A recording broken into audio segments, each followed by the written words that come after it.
नमस्कार सभी धर्मी लोगों का आपके अपने चैनल पर एक बार फिर स्वागत है। आज मैं पवित्र रामायण पर ही शुरुआत कर रहा हूं। तो पवित्र रामायण की शुरुआत से पहले मैं आपको रामायण के ज्ञान पर बताऊंगा कि यह ज्ञान आया का परमात्मा की ओर से आया था, लेकिन वो आया कैसे, मैं इसी पर आपको लेके चल रहा हूं। भगवान राम जो थे विष्णु के अवतार थे और गौतम बुद्ध भी विष्णु के अवतार थे। यह इस ज्ञान का प्रकाट्य भगवान विष्णु ने गौतम बुद्ध के रूप में जन्म लेकर अपना ज्ञान वाल्मीकि को दिया। इसी पर आपको लेकर चल रहा हूं, क्योंकि रामायण की शुरुआत से पहले जरूरी है कि यह ज्ञान धरती पर किस प्रकार प्रकटे हुआ, कैसे आया। तो गौतम बुद्ध एक चक्रवर्ती सम्राट के इकलौते संतान थी, जो धरती पर विष्णु के अवतार के रूप में अवतरित हुए थे। पिता चक्रवर्ती सम्राट होते हुए भी उन्होंने घर बार त्याग दिया था, क्योंकि यह विष्णु की एक योजना थी। इसी पर वो सारे संसार में अर्थात भारत के अलग अलग हिस्सों में घूमते रहे और तप करते रहे। एक बार वो किसी जंगल से गुजर रहे थे, तो वहां एक बहुत ही कुख्यात और खूंखार डाकू था, जिसका नाम अंगुलीमाल पड़ गया था, क्योंकि उसने कसम खाई थी कि मैं 1000 आदमियों की हत्या करूंगा। और वो अनपढ़ होने की वजह से उसको पता नहीं पड़ता था, गिनती नहीं आती थी। तो एक जिस आदमी की हत्या करता था उसकी उंगली काट के अपने गले में डाल लेता था। उंगलियों की माला और हत्याएं बढ़ती गई और उंगलियों की माला भी बढ़ती गई। एक बार गौतम बुद्ध वहां से उस जंगल से गुजर रहे थे, तो अंगुलीमाल ने उनको पकड़ लिया और बोला कि मैं तेरी हत्या करूंगा। तो गौतम बुद्ध ने उससे कहा कि ये कुकर्म और ये पाप तू क्यों कर रहा है, कि अपना परिवार पालने के लिए, कि उनसे पहले पूछ के आ कि वो तेरे परिवार इस पाप में शामिल हैं।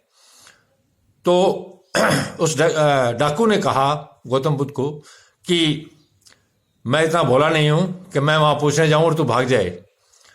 फिर गौतम बुद्ध ने कहा कि तू मुझे एक पेड़ से बांध दे और पूछ के आ जा, उसके बाद मेरे काट लेना। तो अंगुलीमाल ने महात्मा गौतम बुद्ध को एक पेड़ से बांध दिया और अपनी झोपड़ी में जाकर अपने बाल बच्चों बीवी से पूछा कि ये जो मैं काम कर रहा हूं, तुम्हारा पालन पोषण कर रहा हूं, इस कर्म में तुम मेरे भागीदार हो। तो परिवार की पत्नी और बच्चों ने गौतम बुद्ध द्वारा भेजे गए अपने पति और अपने पिता को, अंगुलीमाल को कहा कि हमने कब कहा तू ये पाप कर, तू एक पिता और एक पति का दायित्व निभा, कुछ भी कर, मेहनत मजदूरी कर। तो डाकू को बहुत निराशा हुई और वापस गौतम बुद्ध के आया और उनको खोल दिया और उनके चरणों में पड़ गया कि मुझे परम पिता परमेश्वर का रास्ता बता। तब जाकर गौतम बुद्ध ने उस अंगुलीमाल को तप करने का कहा। तप से ही ज्ञान प्राप्ति होती है। तो वो तप करने बैठ गया। डाकू था, जब एक बार सोच लिया तो सब कुछ छोड़ दिया उसने, खाना पीना इत्यादि, घर बार सब कुछ छोड़ के तप करने बैठ गया। सालों बीत गए। एक बार गौतम बुद्ध उधर से निकल रहे थे, तो मिट्टी का ढेर के नीचे से आवाज आ रही थी, राम राम करके। तो गौतम बुद्ध ने उस मिट्टी को हटाया और देखा और उससे पूछा कि तू कौन है। उसने बोला मैं वही हूं जिसको आपने तप करने के लिए बोला था। तब गौतम बुद्ध ने दया करके, क्योंकि वो विष्णु के अवतार थे साक्षात, अपना स्वयं का ज्ञान अंगुलीमाल के उद्धार के लिए, उसको स्वर्ग राज्य का अधिकारी बनाने के लिए रामायण का पवित्र ग्रंथ का ज्ञान उसको दिया, ताकि वो जन्म जन्म धरती पर जीवित रहे और स्वर्ग राज्य का अधिकारी बने। तो जब भी कोई ज्ञान का प्रकाट्य होता है तो परमात्मा स्वयं प्रकट नहीं होते, वो किसी व्यक्ति को माध्यम बनाते हैं। यह ईसा के साथ भी हुआ, यह मोहम्मद साहब के साथ भी हुआ, यह श्री कृष्ण के साथ भी हुआ, यह अंगुलीमाल के साथ भी हुआ। अंगुलीमाल का बाद में जो नाम वाल्मीकि पड़ा, वाल्मीकि नाम भी गौतम बुद्ध ने रखा था। तो रामायण की जो शुरुआत थी संस्कृत में हुई थी। संस्कृत को जिसने सर्वप्रथम लिखा था वह वाल्मीकि कृत रामायण है और वाल्मीकि जी ने ही लिखी थी। तुलसीदास जी ने उसका हिंदी अनुवाद किया था। तो मैं आपको तुलसीदास जी की रामायण पर ही ले चलूंगा। तो आज सिर्फ एक परिचय देने के लिए आपको बताया था कि रामायण की शुरुआत, रामायण का प्रकाट्य, रामायण का ज्ञान का, महान ज्ञान का प्रकाट्य किस प्रकार हुआ। तो मैं आपको बता दूं कि परमात्मा एक है तो धर्म भी एक है। वो चाहे रामायण हो, चाहे गीता हो, चाहे वेद हो, चाहे कुरान हो, चाहे गुरु ग्रंथ साहिब हो, चाहे बाइबल हो, चाहे तौरात हो, चाहे इंजिल हो, यह सब एक परमात्मा का ही पवित्र ज्ञान है जो अलग अलग समय पर परमात्मा ने स्वयं अवतरित किया है अपने पवित्र पुत्रों के द्वारा। तो इसको आप अन्यथा नहीं ले। धरती पर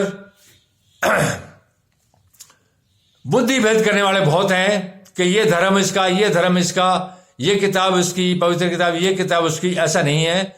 जो भी ज्ञान परमात्मा का समय समय पर अवतरित हुआ है वो सारी मनुष्य जाति का है। इसी पर आप चलें तभी आप स्वर्ग राज्य के अधिकारी बनेंगे। अन्यथा अधूरा ज्ञान आपको परमात्मा तक नहीं ले जाएगा। ये शैतान का वसवसा है जो पैदा होता रहता है। शैतान आपको गुमराह करता है क्योंकि धरती का हाकिम शैतान है। तो शैतान के मार्ग पर न चल के एक परमात्मा और उसकी तौहीद, उसके वचनों पर चलिए। मैं दुनिया के तमाम पवित्र ग्रंथों से जैसे जैसे मुझे ज्ञान प्राप्त होगा मैं आप लोगों तक देता रहूंगा। अब एक काफी लंबे समय तक हम रामायण पर ही चलते रहेंगे, बीच में इसको छोड़ नहीं सकते। जब तक संपूर्ण रामायण, शायद पूरा जीवन लग जाए तो कोई दिक्कत नहीं, एक जीवन भी छोटा पड़ जाए, क्योंकि परमात्मा का ज्ञान, परमात्मा की कोई सीमा नहीं तो उसके ज्ञान की भी कोई सीमा नहीं। धन्यवाद। आपका दिन मंगलमय हो। इस पवित्र दिन की शुरुआत के साथ आपको भगवान अपना ज्ञान का प्रकाट्य करे और माता सरस्वती से मैं प्रार्थना करता हूं कि वो आप भी इसी प्रार्थना करें। अस्तो मां सद्गम्यो तमसो मां ज्योतिर्गम्यो, अर्थात हे मां हमें अंधेरे से और रोशनी की ओर ले चल, अज्ञान से ज्ञान की ओर ले चल। बिना ज्ञान के आंखें होते हुए भी हम नहीं देख पाएंगे। इसी के साथ आपका दिन मंगलमय हो। कल फिर पवित्र रामायण के ज्ञान के साथ मैं आपको ले चलूंगा। धन्यवाद।